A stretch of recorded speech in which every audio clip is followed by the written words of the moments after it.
ठंडी हवा चल रही थी। रात गहरी थी और आसमान में चांद आधा छिपा हुआ था। गांव के किनारे एक छोटा सा घर था जहां एक लड़का रहता था। नाम था आर्यन। आर्यन बचपन से ही थोड़ा अलग था। जब बाकी बच्चे खेलते थे वो अक्सर अकेला बैठकर आसमान को देखता रहता था, जैसे कुछ ढूंढ रहा हो। उसकी माँ कहती थी, ये लड़का बड़ा होकर कुछ अलग करेगा। लेकिन किसी को नहीं पता था कि उसकी जिंदगी उसे किस सच तक ले जाने वाली है। समय बीतता गया। आर्यन बड़ा हुआ, शहर पढ़ने चला गया। शहर की चमकदमक, भीड़, पैसे की दौड़, सब कुछ नया था उसके लिए। शुरू शुरू में वो मंदिर जाता था, भगवान का नाम लेता था। लेकिन धीरे धीरे उसकी आदतें बदलने लगी। अब उसके पास समय नहीं था। कल जाऊंगा मंदिर, आज बहुत काम है। भगवान तो हर जगह है, पूजा जरूरी थोड़ी है।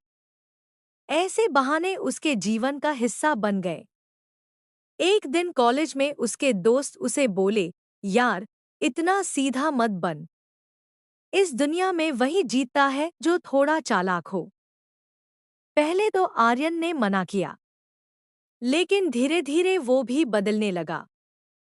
छोटे छोटे झूठ, फिर बड़े झूठ, फिर दूसरों का फायदा उठाना। उसे महसूस भी नहीं हुआ कि वो कितना बदल चुका है। एक रात जब वो अपने कमरे में अकेला था, अचानक उसे अजीब सा खालीपन महसूस हुआ। सब कुछ होने के बावजूद दिल बेचैन था। उसने खुद से पूछा, मैं खुश क्यों नहीं हूं? लेकिन जवाब नहीं मिला। कुछ दिनों बाद उसे अपने गांव की याद आई। वो वापस लौटा। गांव वही था, लोग वही थे, लेकिन कुछ बदल गया था, या शायद आर्यन बदल गया था। वो मंदिर गया, जहां बचपन में जाता था, लेकिन अंदर जाकर भी उसे शांति नहीं मिली। वो बाहर बैठ गया, सिर झुकाकर। तभी वहां एक बूढ़ा साधु आया। सफेद दाढ़ी, शांत चेहरा और आंखों में अजीब सी गहराई। साधु ने पूछा, क्या ढूंढ रहे हो बेटा? आर्यन ने धीरे से कहा, शांति, लेकिन मिल नहीं रही। साधु मुस्कुराए, कभी खोया ही नहीं, तो मिलेगा कैसे? आर्यन चौंक गया, क्या मतलब? साधु बोले, तुमने खुद को खो दिया है, और भगवान को भी। ये सुनकर आर्यन चुप हो गया। साधु उसके पास बैठ गए और बोले, तुम्हें पता है कायलवायु जी का सबसे बड़ा पाप क्या है? आर्यन ने सिर हिलाया, नहीं। साधु ने गहरी सांस ली और कहा, भगवान को भूल जाना। आर्यन बोला, लेकिन मैं तो भगवान को मानता हूं। साधु ने उसकी आंखों में देखते हुए कहा, मानना और याद रखना अलग बात है।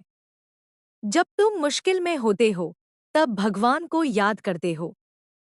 लेकिन जब सब ठीक होता है, तो उन्हें भूल जाते हो। आर्यन के पास कोई जवाब नहीं था। साधु बोले, जब इंसान भगवान को भूल जाता है, तो उसके अंदर से इंसानियत खत्म होने लगती है। फिर वो झूठ बोलता है, धोखा देता है, लालच करता है, और उसे लगता है कि वो सही कर रहा है। आर्यन की आंखों के सामने उसकी जिंदगी के सारे पल घूमने लगे।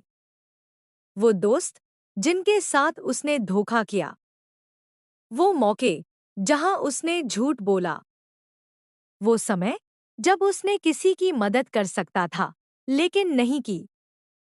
उसकी आंखों से आंसू निकलने लगे। मैंने बहुत गलत किया, उसने धीरे से कहा। साधु ने उसके कंधे पर हाथ रखा, गलती करना पाप नहीं है, लेकिन उसे स्वीकार न करना पाप है। आर्यन ने पूछा, अब मैं क्या करूं? साधु बोले, बस एक काम करो, हर पल भगवान को याद रखो। सिर्फ नाम से नहीं, अपने कर्मों से। अगले दिन से आर्यन ने अपनी जिंदगी बदलने की ठान ली। वो सुबह उठकर मंदिर जाता, लेकिन अब सिर्फ पूजा नहीं करता था, बल्कि अपने दिन की शुरुआत एक वचन से करता। आज मैं किसी को दुख नहीं दूंगा। धीरे धीरे उसने अपने पुराने गलत कामों को ठीक करना शुरू किया। जिस दोस्त से उसने धोखा किया था, उससे माफी मांगी। जहां झूठ बोला था, वहां सच बताया। जहां किसी की मदद कर सकता था, वहां बिना सोचे मदद की। शुरू में लोग हैरान हुए, फिर धीरे धीरे उसका बदलाव सबको दिखने लगा। लेकिन असली परीक्षा अभी बाकी थी। एक दिन उसे शहर से एक बड़ा ऑफर मिला। बहुत पैसे, बहुत नाम। लेकिन एक शर्त थी, उसे एक गलत काम करना होगा, जिससे कई लोगों का नुकसान होता। पुराना आर्यन होता तो शायद बिना सोचे हाँ कर देता। लेकिन अब उसने आंखें बंद की और मन ही मन भगवान को याद किया। उसके अंदर से आवाज आई, जो सही है वही करो। उसने वो ऑफर ठुकरा दिया। लोगों ने उसे मूर्ख कहा, लेकिन उसके दिल में पहली बार सच्ची शांति थी। रात को वो उसी मंदिर के बाहर बैठा था, जहां उसने उस साधु से बात की थी। वो मुस्कुरा रहा था। तभी उसे एहसास हुआ कि असली खुशी बाहर नहीं, अंदर होती है। और जब इंसान भगवान को अपने दिल में रखता है, तो कायलवायुजी भी उसे नहीं हरा सकता। हवा फिर से चल रही थी। चांद अब पूरा निकल आया था और आर्यन की आंखों में अब कोई सवाल नहीं था, सिर्फ सुकून था, क्योंकि उसने समझ लिया था, कायलवायुजी का सबसे बड़ा पाप कोई बड़ा अपराध नहीं, बल्कि एक छोटी सी भूल है, भगवान को अपने दिल से दूर कर देना। और सबसे बड़ा पुण्य है हर पल उन्हें याद रखना,